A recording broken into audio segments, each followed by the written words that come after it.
নমস্কার চাষী বন্ধুরা, কিষাণ বাণী অনুষ্ঠানে আপনাদের সকলকে স্বাগত।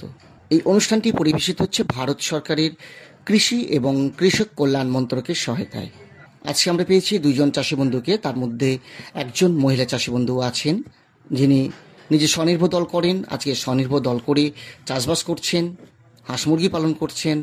এইরকম একজন চাষী বন্ধুর নানা অভিজ্ঞতার কথা আজকে আমরা শুনবো। দিদি, আপনার নাম? সবিতা সিং।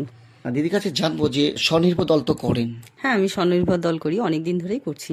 আচ্ছা, এই দল থেকে কি কি কাজ করে থাকেন আপনারা? এই দল থেকে আমরা বিভিন্ন রকমই সাহায্য পেয়েছি, যেমন হাঁস মুরগি গাছ অনেক কিছু আমাদের দেওয়া হয়।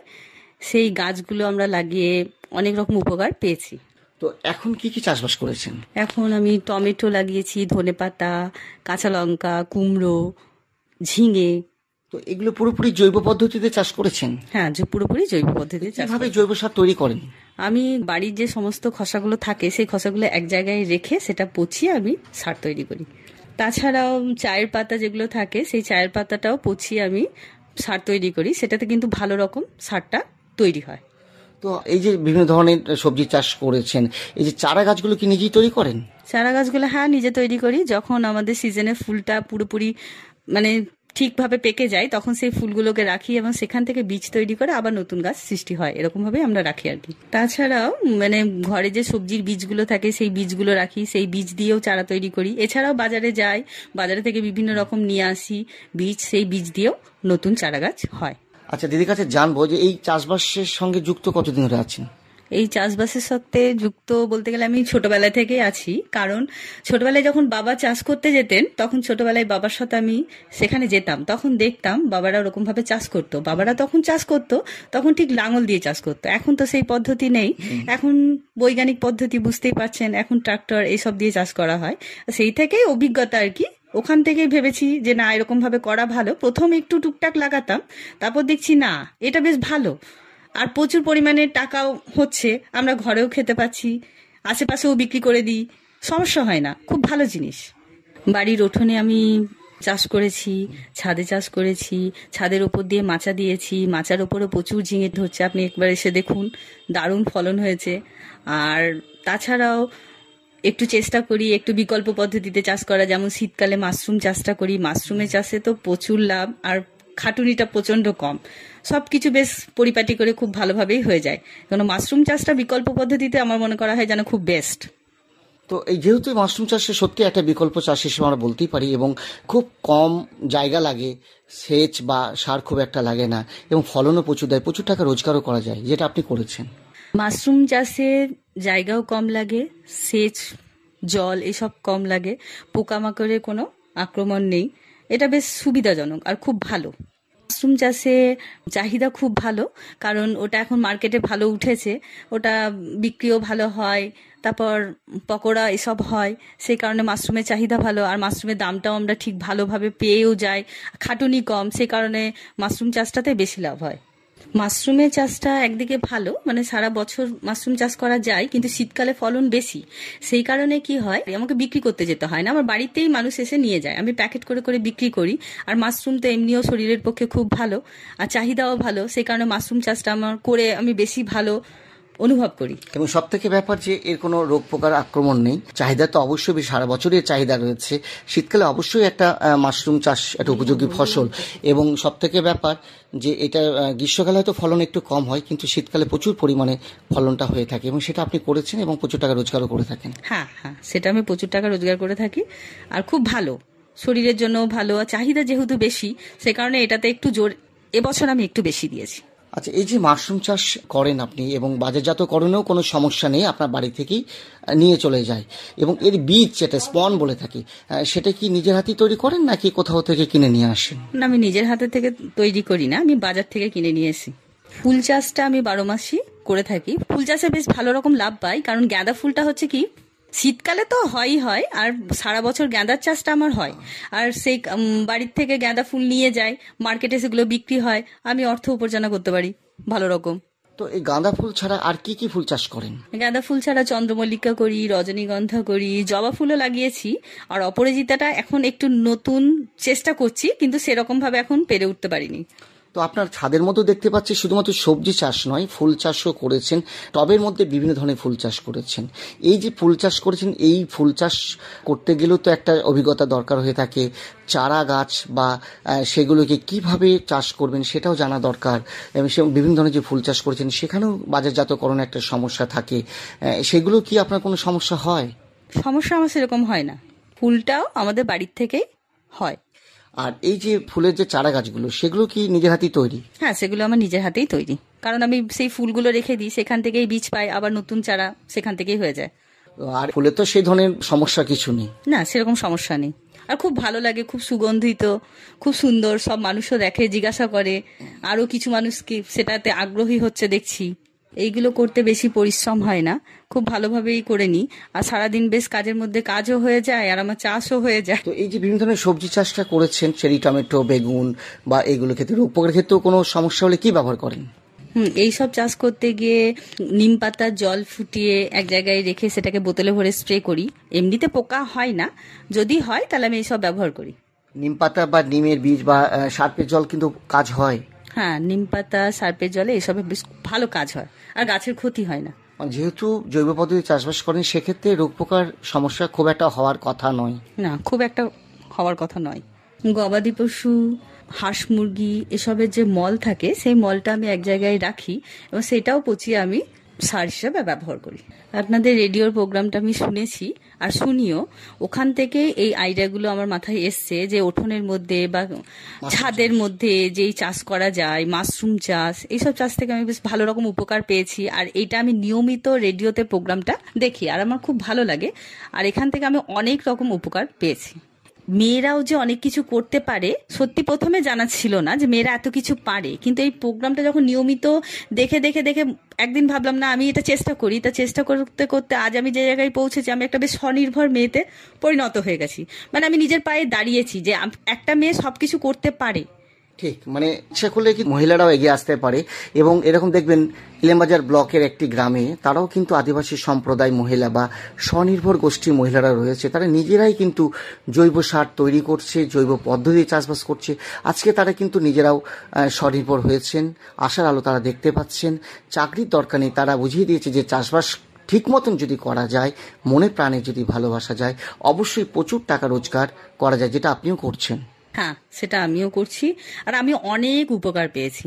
আমি আজ স্বনির্ভর হয়ে দাঁড়িয়েছি, আত্মসম্মানে মাথা উঁচু করে রাস্তায় হাঁটতে পারি। আমার দেখে অনেক মহিলা আগ্রহ নিয়েছে যে না, আমাদেরও করা উচিত, তারাও এগিয়ে আসছে। আমাদের গ্রুপ হিসেবে আমরা যখন ভালোভাবে আরও এই কাজটাকে বড় করে নিতে পারবো। আমার এই কাজগুলো দেখে পাড়ার আশেপাশের মহিলারা যারা আছে তারাও কিন্তু এসে বলে যে বাহ, খুব সুন্দর একটা জায়গায় তুমি গেছো, আমিও এই দেখে আমিও চেষ্টা করব। তারাও চেষ্টা করছে, সবাই মিলে এই কাজটা যদি চেষ্টা করে, সব মহিলাই কিন্তু এগিয়ে যাবে আমি মনে করি। দেখুন, এর পাশাপাশি আমি আর একটা নতুন জিনিস চাষ করেছি, সেটা হচ্ছে ওল। সেটাও কিন্তু সমস্ত বাড়ির সার দিয়ে আমি চাষ করেছি, কোনো রকম প্রবলেম নেই। এক একটা ওল প্রায় 4 কেজি 5 কেজি ওজনেরও হয়ে যায়, আর এটাতেও বেশ ভালো রকম টাকা আমি মানে উপার্জনও করতে পারছি। আর ওল চাষেও লাভ আছে, লাভ নেই তা না। আর যখন সেই ওল বেশ 2 কিলো 2.5 কিলো সাইজের হয়ে যায়, তখন দেখতেও ভালো লাগে, বেশ তুলি। আর যেটা 5 কিলো হচ্ছে সেটা খুব মানে আমার কাছে ওটা প্রথম অভিজ্ঞতা, আমার খুব ভালো লেগেছিল সেই ওলটা তুলে। তবে সবাই এসে নিয়ে যায় বাড়ির থেকে ওল। আর ওল চাষেও যে এরকম লাভ হয় সেটা জানা ছিল না, তবে এখন দেখছি না, ওল চাষ করেও খুব লাভ আছে। এছাড়াও বিভিন্ন রকম চাষ করেছি আমি, মাশরুম চাষ, ফুলের চাষ, ওল চাষ। এখন আবার নতুন ভাবছি একটু ক্যাকটাস আর মানি প্ল্যান্টের চাষ করব। এইসব চাষ করে আমি আজকে কিন্তু স্বনির্ভর হয়েছি। খুব ভালো লাগলো আপনার সঙ্গে কথা বলে। এবার আমরা কথা বলবো একজন চাষি বন্ধুর সাথে। তিনিও কিন্তু কলা চাষ করে আজকে কিন্তু সফল হয়েছেন। শুধুমাত্র কলা না, তিনি আজকে বিভিন্ন ধরনের ফল চাষ করেছেন, তাই সেই অভিজ্ঞতার কথাও আজকে আমরা শুনবো। দাদা, আপনার নাম? গুরুপ্রসাদ দাস। গুরুপ্রসাদ দার কাছে জানবো যে আপনাদের তো এই বর্ধমান জেলায় কৈচর গ্রাম, আমরা দেখতেই পাচ্ছি প্রচুর সবজি চাষ করেছেন, পাশাপাশি কলা চাষ করেছে এবং সবজি চাষও রয়েছে, এবং ধান চাষের পাশাপাশি তারাও কিন্তু এই সবজি চাষের উপরেই কিন্তু আজকে তারা নির্ভরশীল, যেটা বোঝা যাচ্ছে আর কি। তো মূলত গ্রামবাসী যারা রয়েছেন, চাষি বন্ধু রয়েছেন, তারা কি কি চাষবাস করেন এই এলাকার মানুষজন?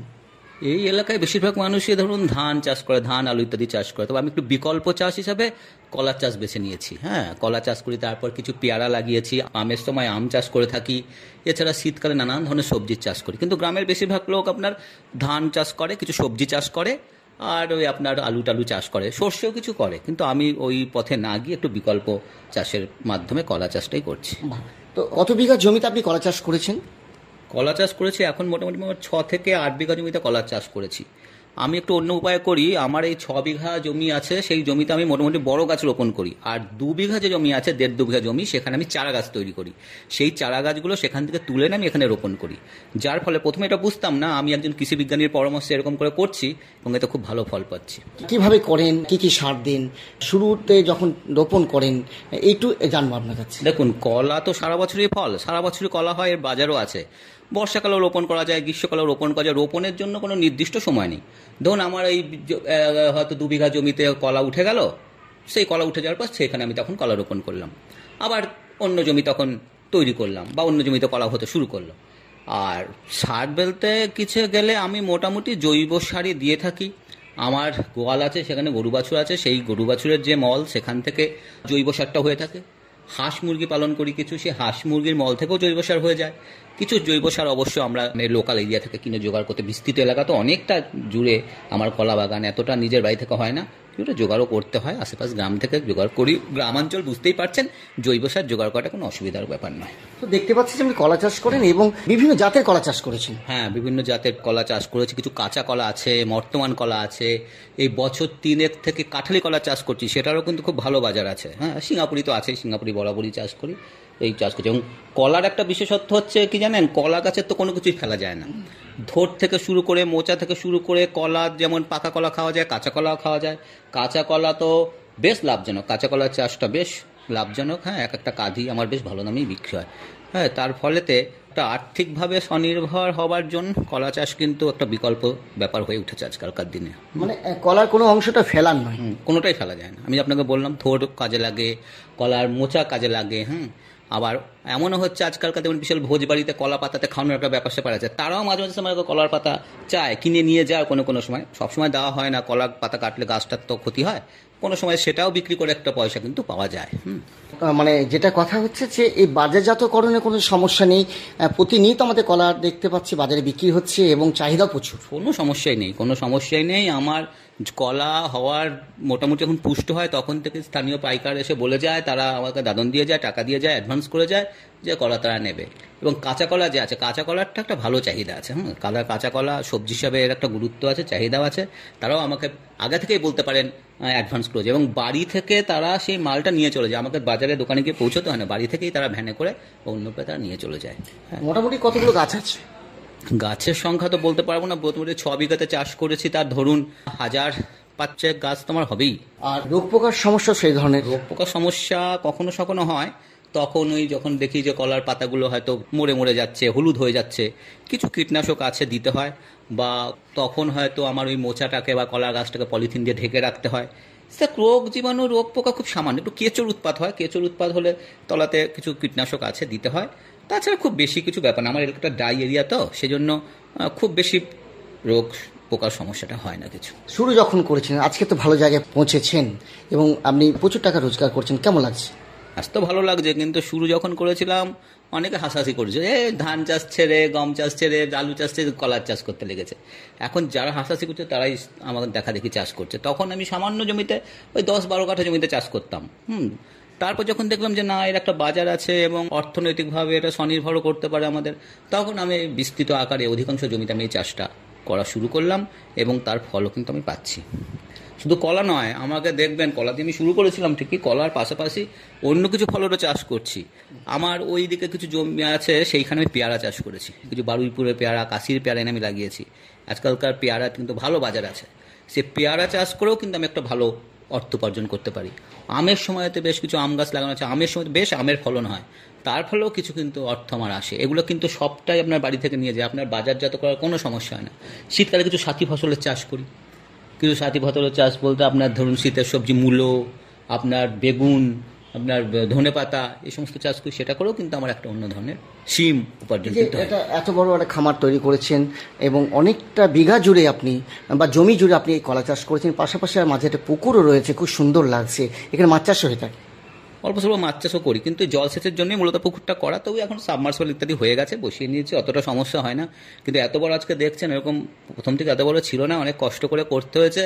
প্রথমে খুব ছোট এলাকার মধ্যে দিয়ে শুরু করেছিলাম, তো আস্তে আস্তে বাড়িয়েছি। যখন দেখলাম এটাতে আমার একটা জীবিকার সংস্থান হচ্ছে, পরিবার প্রতিপালনের ক্ষেত্রে একটা বেশ ভালো উপায় এটি হয়েছে, তখন আমি এটা বাড়াতে শুরু করলাম। এবং পুকুরেও এমন কিছু মাছ চাষ করি যেগুলো খুব দ্রুত বাড়ে, হ্যাঁ, সেই ধরনের কিছু মাছ চাষ করি। সেই মাছও কিন্তু আমি বাজারজাত করে বা ঘরে খাওয়া তো হয়, বাজারেও বিক্রি করে বেশ অর্থনৈতিকভাবে বেশ সচ্ছলই বলতে পারেন সবাই। এই যে কৃষি খামারটা তৈরি করেছেন, দেখতে পাচ্ছি যে খুব সুন্দর একটা পরিবেশ, চারিদিকে সবুজ ধান ক্ষেত, মাছ চাষ করেছেন, গবাদি পশু পালন করেছেন, হাঁস মুরগি রয়েছে, তাদের মল দিয়েও হয়ে যাচ্ছে জৈব সার, এবং পাশাপাশি মাছের যে খাবার সেটাও কিন্তু এখান থেকেই, এই মল থেকেও হয়ে যাচ্ছে। কিছুটা হয়, এখন খুব বেশি মল তো পুকুরে দেওয়া যায় না, কিছুটা হয়। আর মাছের খাবার কিনতে পাওয়া যায়, সেই খাবার দিয়ে মাছকে ইয়ে করে, বেশি এই মুরগি হাঁস মুরগির মল দিই না, তবে কখনো কখনো দিতে হয়। হয়ে যাচ্ছে, সবটাই হয়ে যাচ্ছে, অসুবিধা কিছু হচ্ছে না। হ্যাঁ, এবং কিছু জিওল মাছ ওই পুকুরে আছে, যে জিওল মাছের একটা সময় খুব চাহিদা হয়, যে খুব ভালো দামে আমি বিক্রি করতে হয়। কই মাগুর ইত্যাদি কিছু পুকুরে আমি ফেলেছি পোনা। আরেকটা বিষয় জানবো, যে আপনি এই যে কলা চাষ করছেন, অনেক দিনের একটা অভিজ্ঞতা, আজকে ভালো জায়গায় পৌঁছেছেন, কিরকম লাভ হয়?